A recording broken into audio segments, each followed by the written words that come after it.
नमस्कार दोस्तों। BJP RSS का चाल चरित्र चेहरा सब कुछ आज दुनिया के सामने आ रहा है। आज पूरी दुनिया जान रही है कि बीजेपी क्या करती है, आरएसएस क्या करती है। कैसे इन्होंने अपने संगठन को एक करप्ट संगठन बनाया है, कैसे एक नाजी संगठन बनाया है और कैसे क्रोनी कैपिटलिज्म का संगठन बनाया है।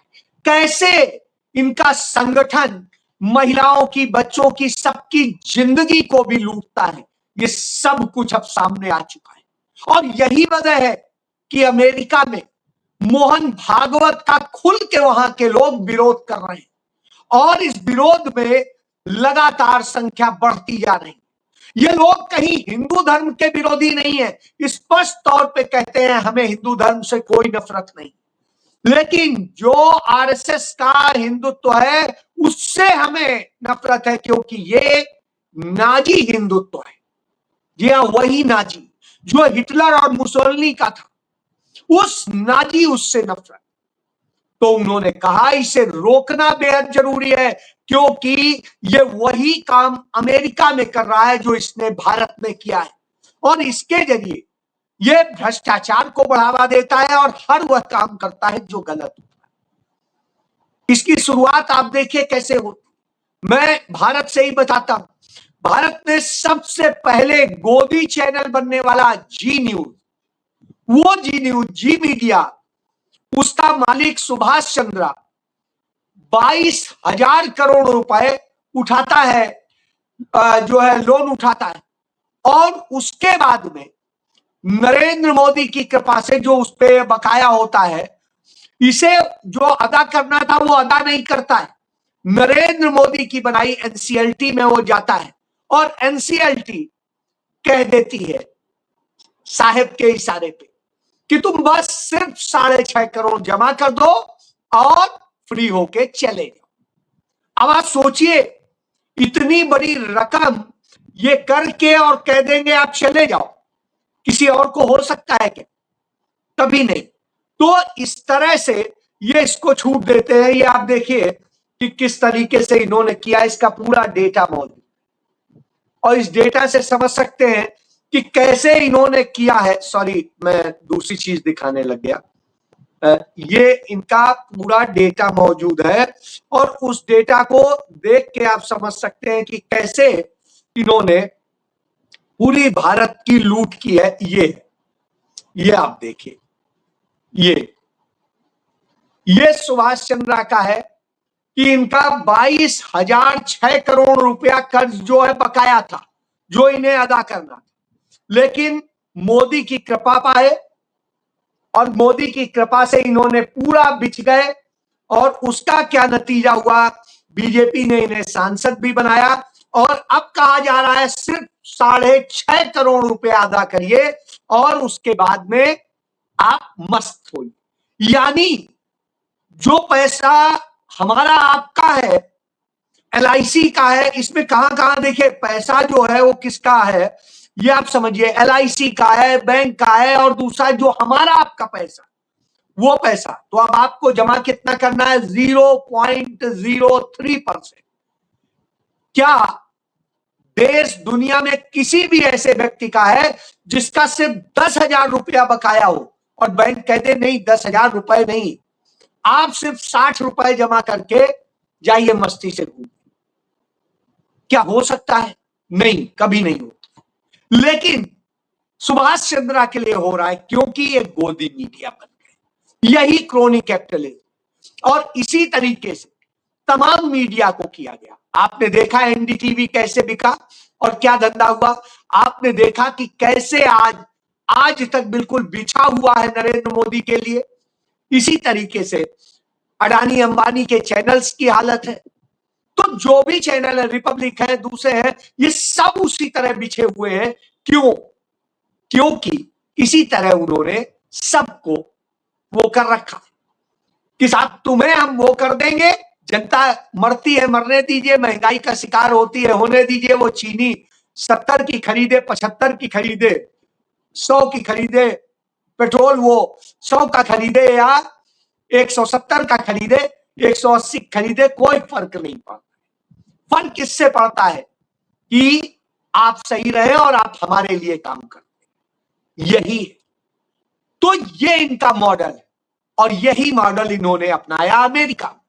जिस तरह से CIA चीफ बनवाई गई तुलसी गाबार्ड, जो गुजराती ही थी, और वो तुलसी जो है खड़ी की जाती है उसी जो हिंदू अमेरिकन फाउंडेशन है उसके जरिए, और उसको लाया जाता है, और ये फाउंडेशन चलाने वाले गुजराती। इन्होंने ही नरेंद्र मोदी का वह आयोजन भी किया था, हाउडी मोदी। तो उसी तरीके से यह होता है, और इसके बाद में यही बुलाता है यह कह के कि मोहन भागवत योग गुरु है और योग गुरु को हम बुला, तो वहां पर योग गुरु कह के बुलाया गया है। मोहन भागवत का योग से क्या लेना देना है, बहरहाल। और वहां पहुंच के वही जब करने की कोशिश करते हैं तो फिर वहां के लोग खड़े हो जाते हैं, बताते हैं कैसे तुलसी गाबार्ड को वहां सेट कराया गया, और इसी गुजरात लॉबी ने वहां पर धंधा शुरू कर दिया। उनके जरिए वहां के काम धंधे और दूसरों में किस तरह से ये घुस गए, और घुसने के बाद में बड़े प्यार से हाथ पांव जोड़ के घुसते हैं, और उसके बाद में लेन देन का सिलसिला शुरू करते हैं। तो भ्रष्टाचार भी इन्होंने फैलाया, तमाम तरह से दूसरे करप्शन किए और हर गुनाह करने लगे। तभी तुलसी गाबार्ड के खिलाफ जब शिकायत हुई, सारे तथ्य पेश किए गए, तो कोई कार्रवाई हो उसके पहले ही वो तुरंत अचानक पद छोड़ के भाग गई कि नहीं, मुझे अपने पति की देखभाल कर। अचानक पति की देखभाल याद आ। तो यह अपने आप में इस बात का सबूत है कि किस तरीके से सारा वहां पर भी, इसीलिए RSS का विरोध हो रहा है, इसीलिए RSS को वहां नाजी बताया जा रहा है, क्योंकि वहां पर भी नफरत फैलाने का काम इन्होंने किया। और यह सब हो रहा हो तो आपको लगेगा क्या ये एकाएक हो गया? नहीं, एकाएक नहीं हुआ। ये वही मॉडल है जैसा भारत में अपनाया गया, कि जिस तरह से इलेक्टोरल बॉन्ड बनवाए गए और उसके जरिए पैसा उगाहा गया, और बीजेपी दुनिया की सबसे रईस पार्टी बन गई। उसके दुनिया में इतने दफ्तर किसी भी पार्टी के नहीं है, उतने दफ्तर बन गए। और ये सब पैसा कहां से आया? ऐसे ही लोगों से। विजय माल्या जब इस देश से भागा तो भारत के तत्कालीन वित्त मंत्री अरुण जेटली से बात करके भागा था, उनसे पूरी बात हुई थी, और सुषमा स्वराज ने उसको मैनेज करवा दिया और वो चला गया था। सुषमा स्वराज विदेश मंत्री थी। ये सारी बातें खुद सामने आ चुकी, यानी सारे ऐसे लोगों को, और अब उसका भी केस सेटल कराने का काम चल रहा है।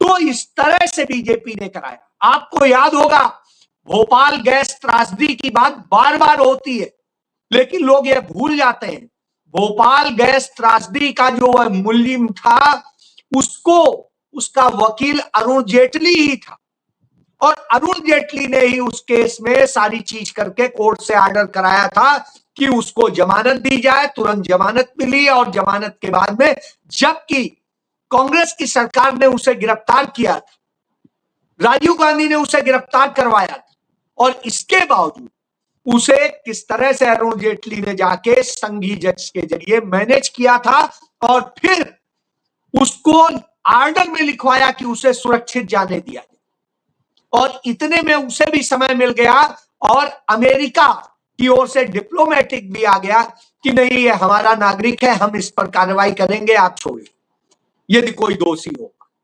तो इस तरह से कारणों से, बहुत से कारणों से वो चला गया। तो ये सारे खेल के पीछे यही लोग होते, यह सच हम सबको जानना चाहिए। अब फिर से आता हूं, तो भारत के अंदर आज भ्रष्टाचार का सब कुछ चल रहा है। कैसे शुगर लॉबी जो है उसने पहले मैनेज किया, और एथनॉल लॉबी ने भी मैनेज किया, दोनों एक ही है। पहले एथनॉल में महंगा एथनॉल बेच के पेट्रोलियम कंपनियों से पैसा लिया गया, और फिर उसके बाद में जब चीनी महंगी हो गई, क्योंकि 32% गन्ना उसमें चला गया, पहले ही गन्ने की वो उपज कम थी, तो ऐसी स्थिति में 32% जब उसमें चला गया, तो चीनी के लिए बचा नहीं, और चीनी के लिए नहीं बचा तो यह स्थिति हुई कि अब चीनी कम है तो अब ब्राजील से मंगवाई जा रही है, वो आएगी 2 महीने बाद। लेकिन तब तक भारत में 2 महीने दबा के वो शुगर लॉबी कमाएगी। अब आप सोचिए शुगर लॉबी में है कौन? शुगर लॉबी को, एथनॉल लॉबी को चलाता है नितिन गडकरी। नितिन गडकरी का ही पूरा शुगर मिल का पूरा धंधा है, उसमें शरद पवार का भी धंधा है। तो शरद पवार और नितिन गडकरी, ये 2 लोगों की इसमें कमाई। यह इस पर कहीं पर भी ईडी सीबीआई इनकम टैक्स नहीं बोलेगी, ना देखेगी, ना कुछ कहेगी। अब आइए, तो इस तरह से करके आपकी त्योहारों की मिठास भी गायब कर दी गई।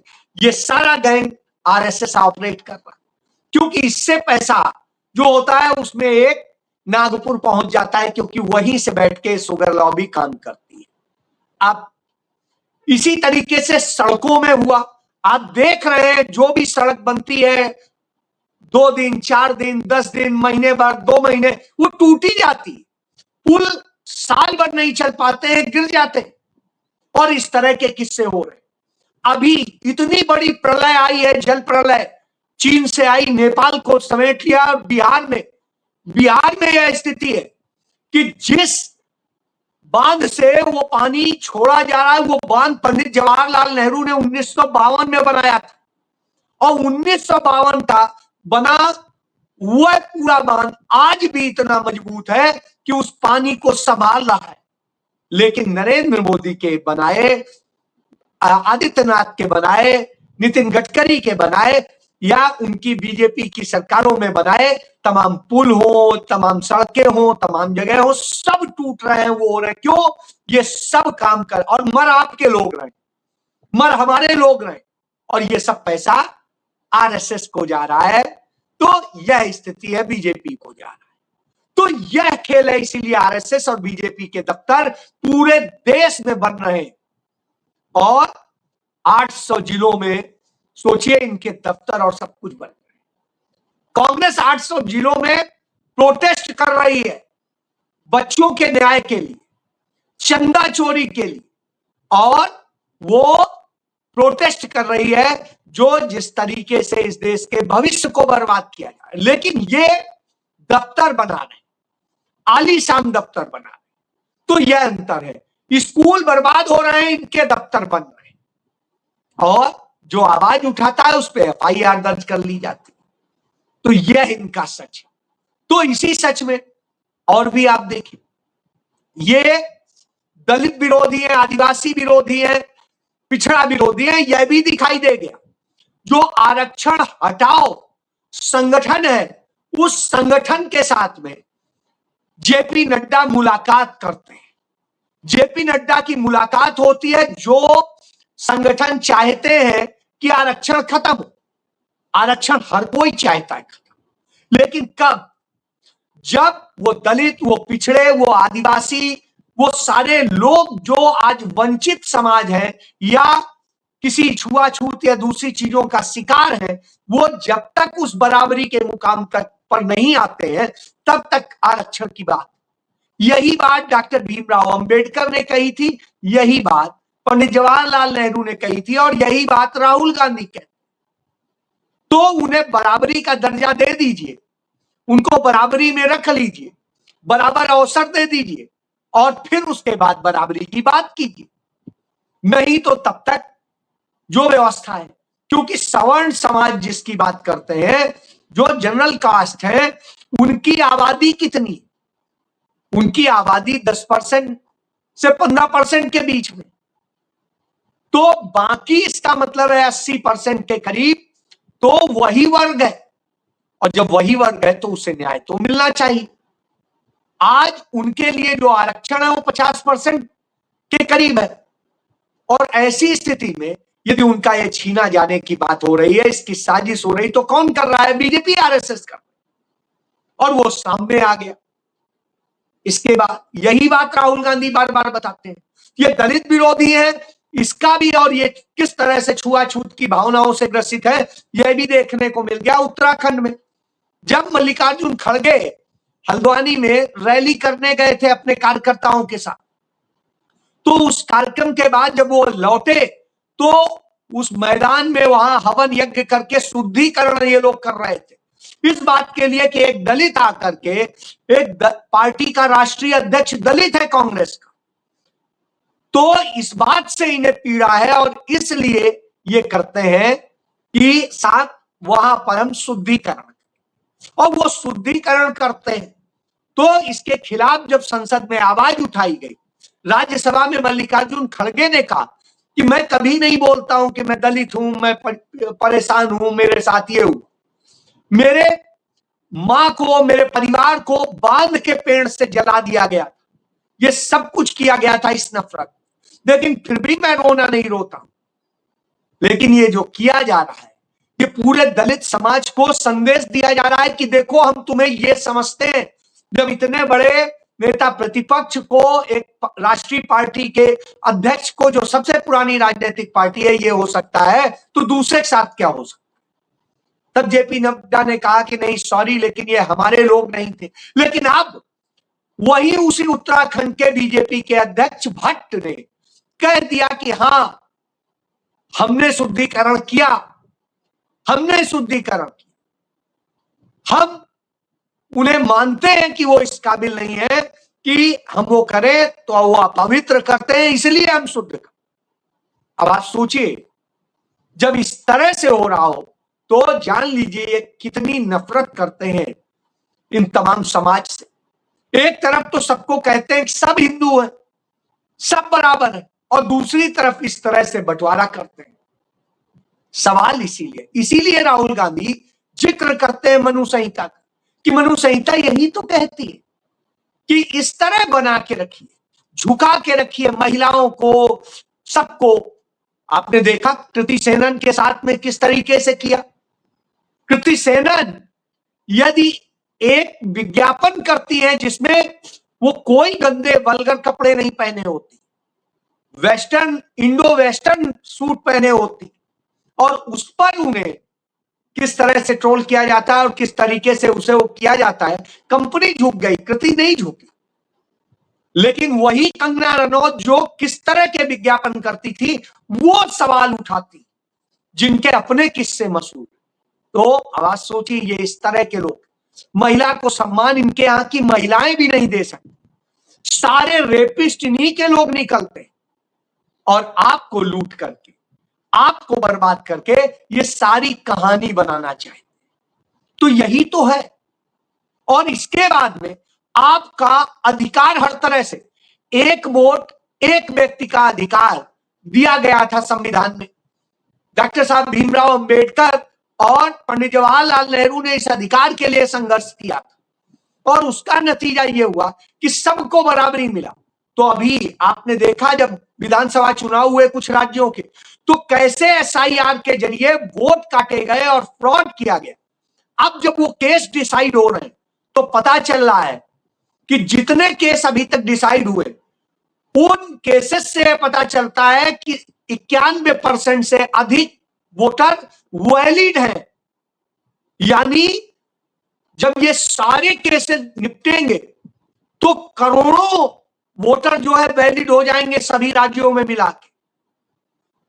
तो यह स्थिति। और सिर्फ बंगाल की बात करें तो वहां 91 लाख वोटर के नाम काटे गए थे। सुनवाई अभी सिर्फ 88,000 की, और 88,000 की जो सुनवाई हुई उसमें आ गया कि साहब 91% से अधिक वोटर 100% वैलिड, यानी नाम गलत काटे गए।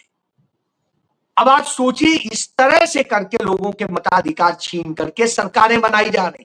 तभी तो राहुल गांधी ने कहा था ये वोट चोरी करके बनी हुई सरकारें हैं, असलियत में नहीं है। और यही काम दूसरे तरीके से लोकसभा चुनाव में हुआ। तो अब जब खुल के कांग्रेस पार्टी और दूसरे दल खड़े हो गए हैं तो सरकार कांप रही है। इसीलिए यह सरकार संसद का मानसून सत्र खत्म होने के बाद भी उसके 17 अवसान का नोटिफिकेशन जारी नहीं कर रही। और इसीलिए मल्लिकार्जुन खड़गे ने चिट्ठी लिखी है प्रधानमंत्री को। आखिर क्या साजिश है, आपके मंत्री कह रहे हैं कि हम परिसीमन के लिए अभी रोके हुए, अचानक बुलाएंगे सत्र, विशेष सत्र। तो ये क्यों ऐसा हो रहा है और क्या गेम कर रहे हैं, क्यों नहीं ये जारी हो रहा है इतने दिन बाद भी, जबकि जैसे ही सत्र खत्म होता है उसके दूसरे दिन नोटिफिकेशन जारी हो जाता, तो क्यों नहीं हो रहा? सवाल जायज है, क्योंकि साजिश रचना ही इनका काम है। तो वो सब कुछ अब बेनकाब हो रहा है, और जब बेनकाब हो रहा है तो ये डर रहे हैं। राहुल गांधी ने इनकी पूरी कुंडली खोल के देश और दुनिया के सामने रख दी है, इसीलिए इन्हें राहुल गांधी दुश्मन नजर आते हैं, जैसे पंडित जवाहरलाल नेहरू और इंदिरा गांधी इनको नजर आते थे, राजीव गांधी इनको नजर आते। जी यस सच।